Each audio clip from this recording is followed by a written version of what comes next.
అడవి దాటి అందరూ ఉండే చోటుకే వచ్చింది. వచ్చి అరిసినా పటాసులు పేల్చినా ఊసేలేదు, అరుపు లేదు. ఇదేంట్రా ఇలా ఉంది అనుకుంటూ ఉండగానే ఆ అందరిని చూసి మీరు చేసేది మీరు చేయండి, నేను చేసేది నేను చేస్తానని అలా అలా ఆ పని చేసింది ఆ అడవి జీవి. అసలు ఎందుకు అడవిని వదిలి ఇండ్ల మధ్యలోకి వచ్చి ఇలా ఎందుకు చేసింది?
చిత్తూరులోని పలమనేరు మండలం బండమీది జరావారిపల్లి గ్రామంలో ఒంటరి ఏనుగు హల్చల్ చేసింది.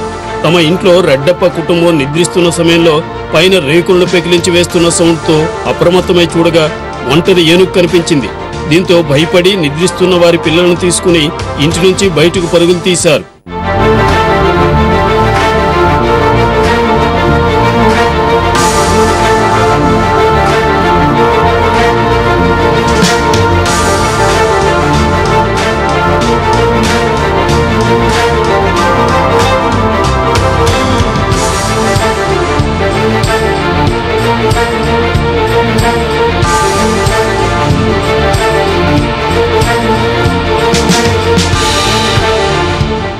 ఇంటి గోడలు కూల్చి అక్కడున్నటువంటి రాగులు వరిని ఆరగించిందన్నారు. మేము కనుక అక్కడి నుంచి లేవకపోయి ఉంటే గోడ కూలి మా ప్రాణాలు పోయిండేవని ఆవేదన వ్యక్తం చేశారు. ఒంటరి ఏనుగును తరమడానికి బాణాసంచా కాల్చినా అరచినా ఏమాత్రం కదలలేదని తెలిపారు.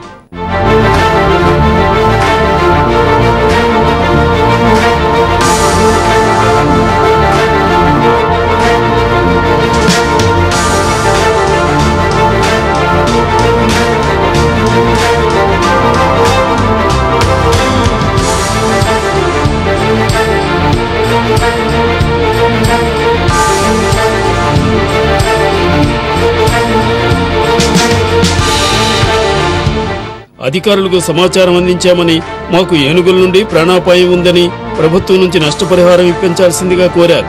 ఫారెస్ట్ బీట్ ఆఫీసర్ సుకుమార్ మాట్లాడుతూ బండ మీద జరావారిపల్లి గ్రామస్తులు రెడ్డప్ప సమాచారం మేరకు ఘటనా ప్రాంతానికి చేరుకుని మొత్తం పరిశీలించామన్నారు. బాధితులకు నష్టపరిహారం అందేలా చూస్తామని హామీ ఇచ్చారు.